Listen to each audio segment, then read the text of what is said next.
So, Resident Evil 0.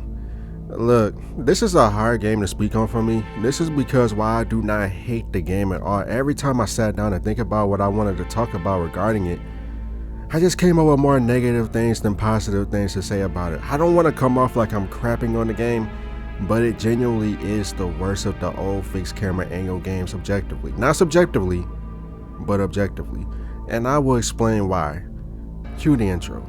And I don't know how fake feel, nigga. Cause all my life I've been a real nigga. Say all my life I've been a real nigga. Yeah, all my life. Man, when I thought about my history with this game, it's very similar to the others as I got to play and still own my copy on GameCube. You know, the original hardware. Plus, of course, I bought the remastered version a few times on more advanced hardware throughout the years. You know what the main difference is between this game and the other Resident Evil games I spoke on? This is the only Resident Evil game I ever sold. That's right. I didn't care for after my first playthrough and sold the game. I then took that money and bought Pokemon Ruby with it. I would end up rebuying Resident Evil 0 strictly for collector's sake about a year later, but I would not grow to appreciate it until around the mid 2010s. With that being said, let me knock out some positive comments before I dig deep into the negatives of this game, because it's a lot of them. First and foremost, I think this game is beautiful even by today's standards. It is easily the best looking game of the old fixed camera angle era, which makes sense as it came out a year after Resident Evil Remake, which that game came out a year after Code Veronica. All the environments look great and are rich with detail that make you appreciate them despite the areas not being anything too special on their own. The train is obviously a highlight as it's arguably the most unique location in the series. It serves as a sort of tutorial for you to get used to switching between characters as well as getting used to looking around the damn hook shot for 75% of the game, but whatever. The other environments are kinda meh to me. I like them for what they are, don't get me wrong, but I never had a strong opinion of them. The training facility as well as the basement of the training facility is a nice area to run through, but it feels like a generic version of the mansion in Resident Evil Remake, and the novelty wears off after a couple playthroughs at the most since you realize how small the facility really is compared to the mansion, police station, city streets, and hell, even Rockford Island. The church is a nice looking location from the outside looking in, but then when you make it into the church, there's an annoying giant bat that you have to deal with, so that area is wrongfully ruined. The lab area is okay, it's just small. I have no opinion on this place besides it looks good. Come to think of it, I feel the same way about the final area as well, and that's my thought pattern with this game. I never think there's something to trash outside of some of the mechanics and a couple enemies, but I'm super indifferent with it to the point I just don't care at all. You know what I mean? Oh yeah, I do like how they included the marshalling yard in the entrance to the Resident Evil 2 lab. It does suck that we don't get a chance to explore it, but I understand why. Limitations. Before I forget about this, I have to say that a lot of the areas with enemies are really just in cramped hallways or rooms that make it near impossible to squeeze past zombies. I didn't realize how much this was the case until I decided to attempt to beat hard mode last year for the first time since I played it on GameCube. But yeah, if you see an enemy in the room, you are pretty much forced to kill it. Outside of spiders, but zombies, eliminators, you have no choice but to kill them, which kind of clashes with the whole survival horror game forces you to conserve ammo and health trope the classic Resident Evils were, famous for. But I digress. Speaking of switching characters, I enjoyed that mechanic a lot at the time and even now, but I don't know if I want it to come back unless it's balanced better.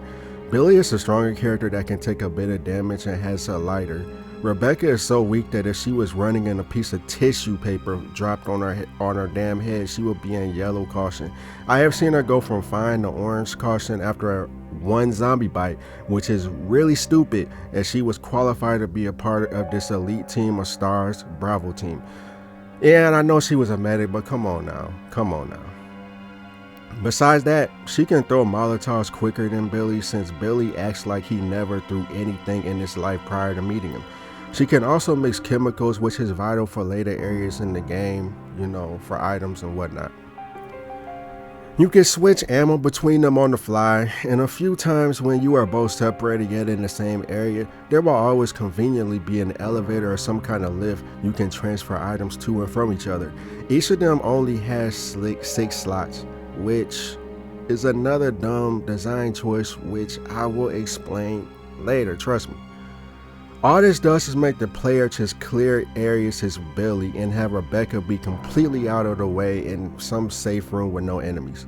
The AI is not the best either, and both for Billy and Rebecca will stand there and get bit trying to fire the weapons instead of running away. On so many playthroughs, I would leave Rebecca in a safe area and just run through dangerous areas as Billy. If Rebecca is needed for a puzzle, I would then just switch to her and have her follow in Billy's footsteps to him. Since I'm on the topic of characters, I may as well speak on the story. Basically, Resident Evil 0 is a prequel to the events that occurred in the first game. Before seeing the Alpha team consisting of familiar faces we all know and love like Jill, Chris, Wesker, and Richard, we are seeing how the second string team, the Bravo team, handled the situation beforehand. This team consists of Edward, Enrico, Rebecca, and a couple others. Rebecca's role is a field medic, so keep that in mind since that will be very important later. The Bravo team is deployed to investigate murders in the Arklay Mountains, and eventually they stumble across a train. The train has been infested with a leech virus by the Leech Queen. The Leech Queen has taken on the creator of the leeches, James Marcus, by merging into his dying body after an assassination attempt by Wesker and Birkin. The Leech Queen has all the memories of James Marcus and for all intents and purposes truly believes that it is James Marcus reborn. Of course, Billy and Rebecca end up defeating the Leech Queen at the end of the game, and nobody survived in her team. Edward died near the beginning of the game and actually becomes a zombie before you gun him down eventually. Enrico runs into Rebecca right before the last area of the game in a brief cutscene and was never seen by her again. And yeah, he is in Resident Evil Remake, but he literally dies after you run into him in the caves. The other members aren't really mentioned anymore, so it is safe to say that they all died horrible deaths to a zombie or some other creature. There really isn't too much more to the story, to be honest, and that's one of the reasons why this game is the weakest of the old era. The enemies themselves do this game no favors. Of course, we have the standard enemies like the zombies, the crows, and of course, the spiders. These enemies aren't exactly the issues. Spiders are barely in the game, and crows, I am really struggling to remember where they are outside of one area in the training facility. Ah yes, and of course there are hunters. How could I forget about these stun-lacking bastards, for real? But the other enemies, the plague crawler is just a giant roach. A roach. They're easy enough to kill since they seem to have in real life intelligence of a roach, so there's that. There are the leeches, which can become the infamous leech zombies. These leech zombies are really resistant to firepower but weak to molotovs.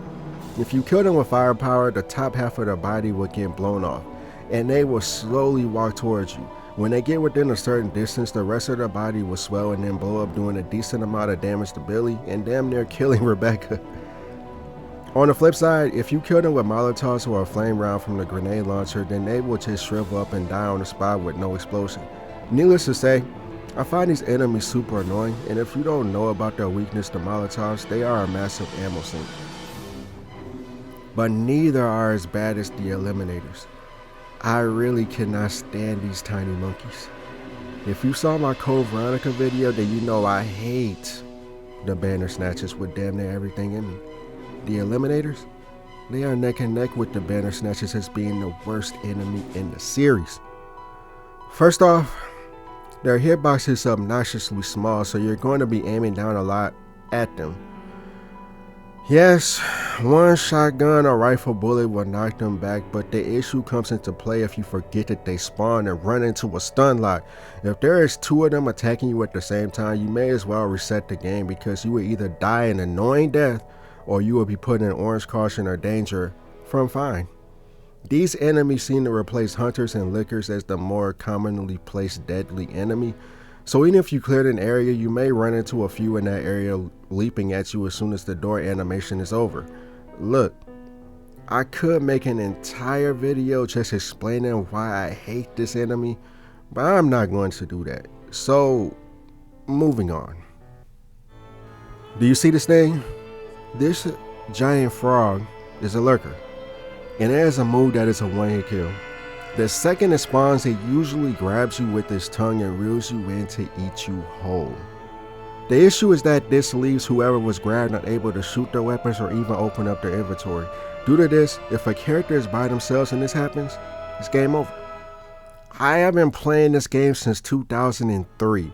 I have never broken free of this attack without my partner's help, and even then you can still die if they don't inflict enough damage. The only reason why I do not hate this enemy is because it doesn't spawn in every playthrough, and it is only in the final area in specific rooms. If it appeared throughout the game, I would probably shelve Resident Evil 0 forever. Yes, it's that bad, the enemy's ass. And the boss fights in this game are also subpar to just flat out bad. Man.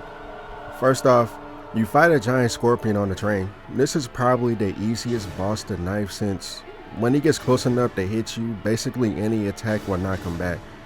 He'll get stuck in this loop until he dies. To this day, I'm not sure how you are supposed to die to this thing since its attacks do pitiful damage, but I digress. Next, you got a giant centipede thing, which, to my knowledge, you gotta fall asleep to lose to this thing.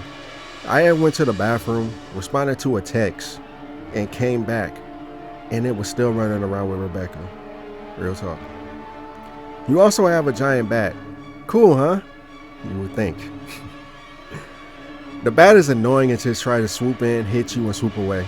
There is also a move where he'll grab you and fly around a little before dropping you.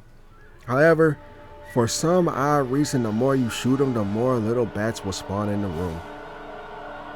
This can and will cause your auto aim to mess up and target the little bats instead of the giant one and waste ammo. The little bats also are really annoying since they will fly around you attacking you while the big bat hits you or grabs you as well. I'm going to keep it real. This boss right here on screen is one of the main reasons I use infinite ammo on replays, and I will explain more in detail later on. Then we got the prototype, which, from what I can tell after 20 years of playtime, he got like 2 attacks. A short swipe when you are close to him, and then a lunge swipe that he nearly falls over attempting. You fight him twice, once right after you run into Enrico before the final area, in the marshal yard, and the other time is in the bottom level of the final area before you gain access to the dam. Both fights are similar, but I do recommend only bringing one character to fight him the second time. This is because the AI is stupid and usually gets hit by his lunge attack, which does decent damage on hit. But yeah, great concept, and it's cool to see the very beginning stages of the Tyrant, but the boss fights are easily the worst design in the series for the Tyrant. Yes, worse than the plain Tyrant since that fight is more epic and actually challenging. I don't think the Proto Tyrant has ever killed me before, and I'm not trying to brag, I'm really not. The second you fight this Tyrant, you begin to understand why it's a prototype. The final boss worth mentioning is the Lich Queen itself. After it mutates into a bigger Lich zombie, you basically fight it like every other Resident Evil boss. I have died here before, honestly, and it's usually because my partner would get bear hugged to death repeatedly instead of running away. Yes, I know that your partner will follow you, but for some reason in this boss fight, whenever I ran to get some distance and turn around, my partner will also turn around even if they were standing directly in front of the boss. Besides that, typical aim and spray with your best weapons kind of boss. The Lich Queen should go down quickly if your partner doesn't get killed quickly. The final boss fight can be tricky. The Lich Queen mutates even further and chases you into the upper room of the facility.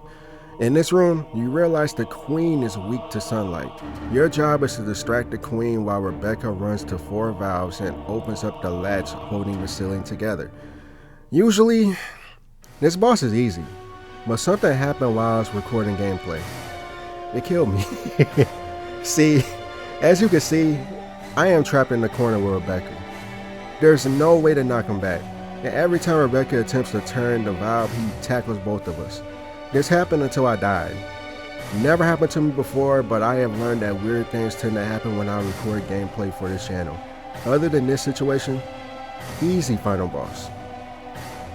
So, yeah, I don't really care for the bosses like that in this game from a design standpoint and a mechanical standpoint. Besides the giant bat, which I think is up there as being one of the worst bosses across every Resident Evil era, I just find the bosses overall pretty meh. I never look forward to fighting them unlike the Resident Evil 1 Tyrant, final fight with Mr. X, or the Clock Tower Nemesis fight. I just never care. It's always been, whatever, man, when I get to them. Oh god, I brought up the mechanics. The gameplay mechanics are among the worst in the series. There's a few major things I will cover that bug the hell out of me in this game. Like, what were they thinking?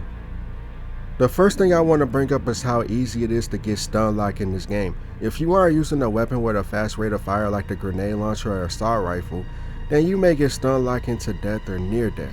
Here are some examples, and keep in mind, this has a chance of happening whenever you encounter these enemies.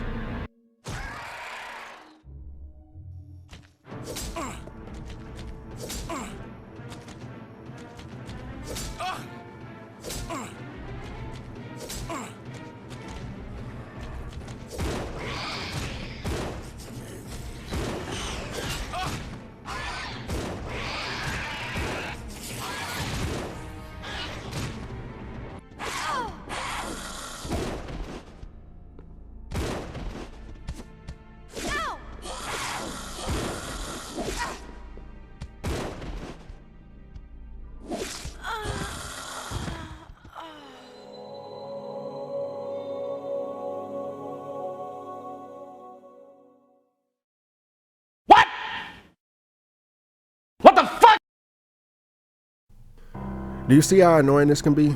And due to the camera angles, you may not know where the enemy is exactly and get hit. It happens to me to this day despite being comfortable with these games. The thing is, it shouldn't take 5 business days and then a referral to aim and shoot a rifle. That's all I'm saying. Then there's the 2 item slot weapons and items. The next thing that I really dislike about this game. Every big weapon like the shotgun, rifle, grenade launcher, etc. take up 2 slots when they didn't in the previous games. And I know the assault rifle and RE2, there was a couple that did, but they had more inventory space, so it's pretty forgivable. But anyway, once you get the, shotgun, rifle, grenade launcher, and then it takes up 2 slots, you will probably want to bring ammo for that weapon or maybe a handgun with a full with a few bullets. Well, even if you just bring the big weapon and ammo, that's 3 out of 6 slots filled. Then you gotta factor in the key items you may need to bring with you and whatnot. Yes, I do know that both characters combined have 12 slots. The issue is that most of those slots will always be taken up at any given time. There is also mandatory items like the quick shot that you have to lug around with you until damn near the end of the game, since you can dump it a little bit after the bat fight. The bat fight is probably 70% of the way through the game. So yeah, you can only imagine how frustrating it is. Also, the quick shot is a 2 slot item. Yeah. And then to add insult to injury, there are no item boxes to deal with this madness. This Resident Evil wanted to be different and not have them in the game. Instead, you can drop any item anywhere you want at any given time. The only issue is that you cannot drop more than a set number of items in one particular room. Surprisingly, I actually like this and think it should return in some way in future games. The execution is just strange though, and forces more backtracking than Code Veronica. In that video, I said that Code Veronica is my least replayed game in the old era, and I meant that. However, the only reason I have played through Resident Evil 0 more than Code Veronica is for 2 reasons. 1, the length is significantly shorter, and 2, the game is more manageable once you unlock infinite ammo weapons and the assault rifle that Billy starts with. Those are the only 2 reasons. Otherwise, I would not have the patience to backtrack to get some ammo and a weapon every 15 minutes. Okay, the main reason why this game is subjectively the worst in the series, no debating, I'm not really trying to debate on this at all, is because the story just doesn't fit well as a prequel. For example, Billy is not mentioned in Resident Evil Remake at all by Rebecca. She doesn't mention him to Chris at all, even in passing. And yes, I know Billy is a criminal and, he's supposed to be sentenced to death for like murder or whatever. But in the context of Billy saving her life multiple times in one night and explaining why he was wrongfully sentenced to death, I'm inclined to believe that Chris would have had sympathy for Rebecca's situation and not label her a criminal for cooperating with Billy in this life and death situation. Another thing is that Rebecca is just out of character in Resident Evil 0 compared to Resident Evil Remake. In Resident Evil Remake, she is shown to be docile and more of a medic than a fighter. At one point, she almost dies to a hunter and Chris has to save her. One hunter though. Just one. But in Resident Evil 0, she comes off as a more naive Jill or Claire, yet extremely capable. She kills multiple hunters throughout the game, saves Billy's life near the end of the game, defeats the Proto-Tyrant twice, and she even faces off against James Marcus and defeats him in 2 different forms. And that doesn't even, that goes without saying, the other enemies like fighting the zombies, the plague crawlers, the eliminators, like she's fully capable in Resident Evil 0. So where was all this combat experience and determination in Resident Evil Remake? And don't give me the but they are different games developed at different times spill. Resident Evil 0 was in production for so long that it was meant to be a Nintendo 64 game, but it took so long to develop that it got pushed onto GameCube. Rightfully so, I might add. I'm not hating on that. And wasn't even a launch title or anything, as it came out 2 years after the system launched, and merely a year after Resident Evil Remake released on the same hardware. I get that they wanted Rebecca to have her own identity, but they failed to execute it properly. In fact, the execution is very, very sloppy and basically ruins the game in my opinion. At least, Code Veronica has a story that directly impacts the games preceding it, and is even referenced in future games like Resident Evil 5. Resident Evil 0 is treated like it never existed, and that is why it's the worst game of the old era in my opinion. I know people that have seen my other Resident Evil videos probably were waiting for me to make a montage of different tracks that I liked in the game, and honestly, this entire soundtrack is meh outside of a select few. But even those themes sound like a diet version of another theme from this era, so it's hard for me to pick a favorite other than the save room theme. I probably play it during the section, but yeah, meh music. Not bad, not trash, just meh. Nothing really stood out to me like that. The extras in this game are at least better than Code Veronica. You have a Leech Hunter game where enemies are randomly placed in certain areas to spice things up. The goal is to get as many leech charms as you can and escape with them. The thing is that while you can still drop items in the mode, you cannot drop the leech charms. I always found the best way to get a lot of them is to go through each area and kill as many enemies as you can. That way, you can just run into the rooms and grab the charms and leave. The reward you get is based off of how many leech charms you have when you leave the building. Also, some enemies respawn after getting a certain amount of charms to do nothing but irritate you. That's gotta be the only reason, because they are usually eliminators, aka those little bastard monkeys. The game does have a lot of extra costumes though, which I have to give credit for. I just wish that Billy had more than a handful of costumes, but they are good in my opinion anyway. I love all of Rebecca's costumes as well. Now, I will show all y'all a cutscene that I laugh at every time it plays because of how ridiculous it is. You have joined the party. You are the guests of honor. After all, it's your wake. Who are you? Dr. Marcus? No, you can't be. What's going on? 10 years ago, Spencer had me assassinated.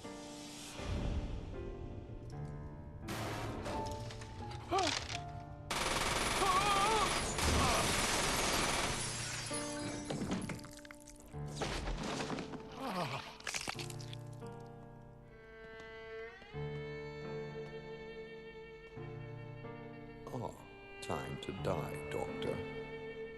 I will take over your research. Wesker. Birkin. The dude is in there chilling, probably planning lunch, and his door flies open and a couple dudes in SWAT uniform let loose with their Uzi spraying all over the room. Then the dialogue afterwards is hilarious. I will be taking over your work. Wesker. Birkin. I can't with this game. Hey, I'm sorry. I know I need help, but it always tickled me. They didn't have to do all that. 2 bullets would have sufficed. He was an old man. Like, damn. Man, I think that's about all I got to say about the game itself. This video took a while for me to piece together because I kept rewriting certain parts as I didn't want to come off as hateful or anything. I don't hate the game. It's a 6 out of 10 game though. Slightly above average. Beautiful game with questionable design choices and a meaningless story. What do you all think of Resident Evil 0? Is it one of your favorite games in the series? Is it one of your least favorite? Do you like Billy and Rebecca? What do you think of Leechman James Marcus? Would you want Billy or Rebecca to return in a future game in some way? Me personally, I want them both to come back. Let me know your thoughts down below, and if you made it this far, I appreciate you. Please leave a like, share the video around the people that love Resident Evil or survival horror in general, and most importantly, subscribe if you haven't already for more content like this, as well as topics about music and real talk testimonies. Have a great day. Much love, everybody. Face signing out.